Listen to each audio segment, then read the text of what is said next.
Chancellor, I present to you for the award of the degree of Doctor of Laws, honoris causa, Her Royal Highness the Princess Royal.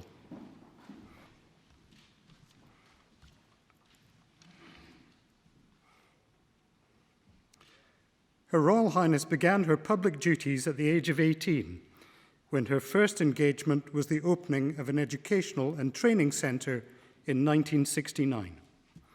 Since then, she has established significant and ongoing relationships with charities and organisations across the Commonwealth. Her Royal Highness has made major contributions to public life and sport over more than 4 decades.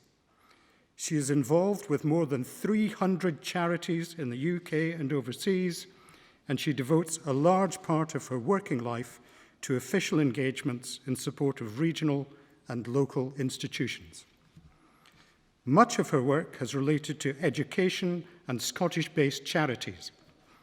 Notably, she is patron of Medical Research Scotland, which supports high-quality clinicians and scientists working in Scotland's universities and hospitals.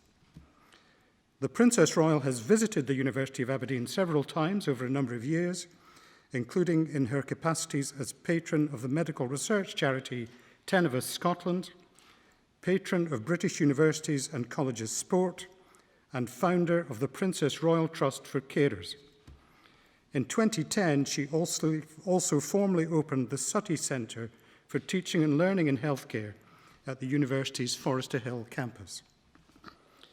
Her Royal Highness is also a well-known sportswoman and horse rider who was a member of the British eventing team for several years, and she participated in the 1976 Montreal Olympic Games. Although no longer competing, she remains involved in sport and is now chair of the International Olympic Committee Members' Election Commission, which plays an important role in the Olympic Agenda 2020.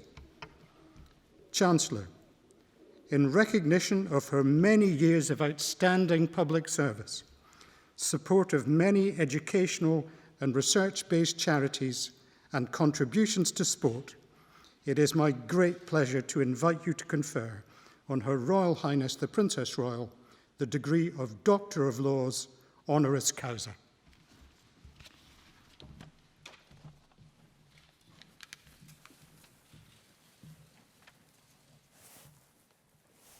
Domina Cancellaria, Enuenti Senato, presento tibi hanc feminam, virtute eminentissimam, ad radium doctoratus in utroque iure constituendam, caput eos in signum periotu ornando, quod ut felix vastunque sit, deum optimum maximum precor.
Your Royal Highness and Chancellor, Vice Principal Chancellor, ladies and gentlemen, well, it's a real honour for all of us today to be granted these awards, but particular thank you for the award of this honorary doctorate to myself and to Professor Janet Darbyshire, and to the award to the Dennis Law Legacy Foundation. Professor Janet Darbyshire and I have met before because, not very surprisingly, her interest area has been very important to particularly organisations like the Save the Children, which I've been involved in possibly for longer than almost any other charitable link, apart from writing for the Disabled Association.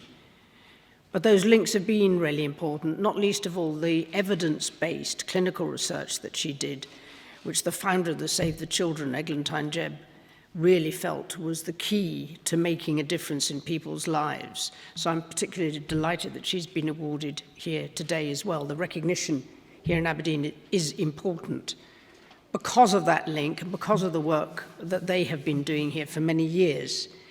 You mentioned opening the Suttie Centre for Teaching and Learning in Healthcare, which again was a step forward in, I think, in the teaching process.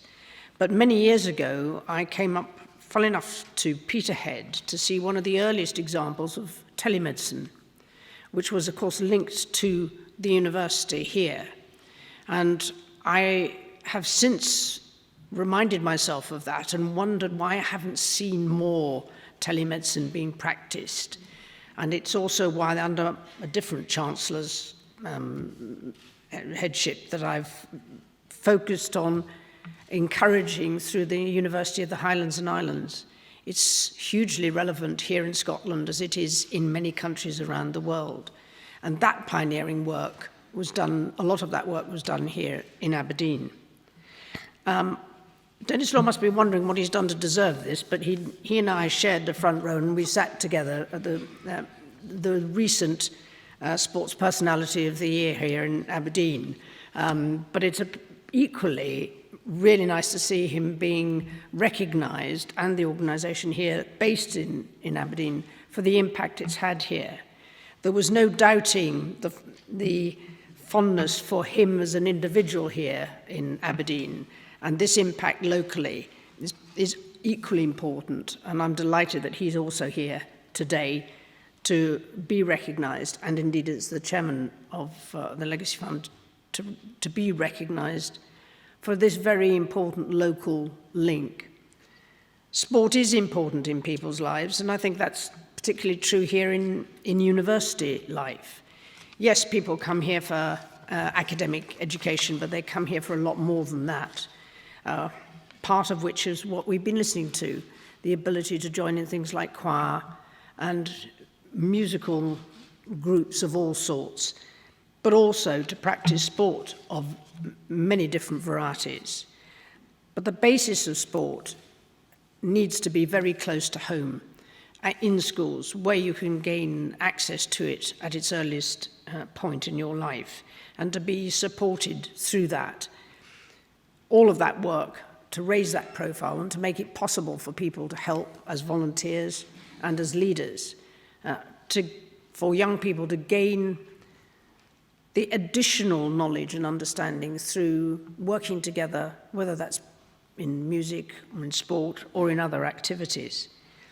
The importance of sharing a bit more of your lives, of meeting together with other people to be able to debate properly and to learn that degree of tolerance about differences, which is part of what university life can help you do, and broaden your perspectives, of the importance of other people's perspectives.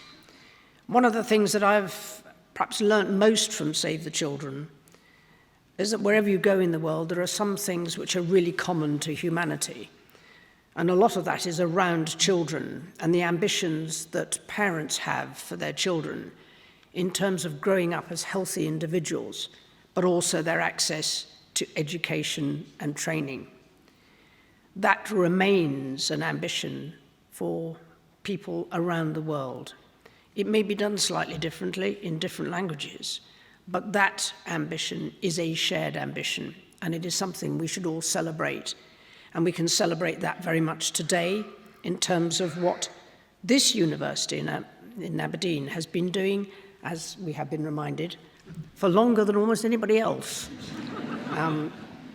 And let's face it, seniority in age or the passage of time is certainly worth celebrating when it reflects excellence in achievement. And that's not easy to do over 525 years. So that's well worth celebrating. Your fellow universities, particularly here in Scotland, have much to look up to and to try and emulate. And all of us need to work, and preferably together, to give that best possible inspiration to those who study, and what you've been doing to help those who study here. So can I add my congratulations to this distinguished and ancient university, not just on growing old gracefully, but remaining influential and innovative while it does so. Those of you who have honoured today, are delighted to be linked to your future. Thank you.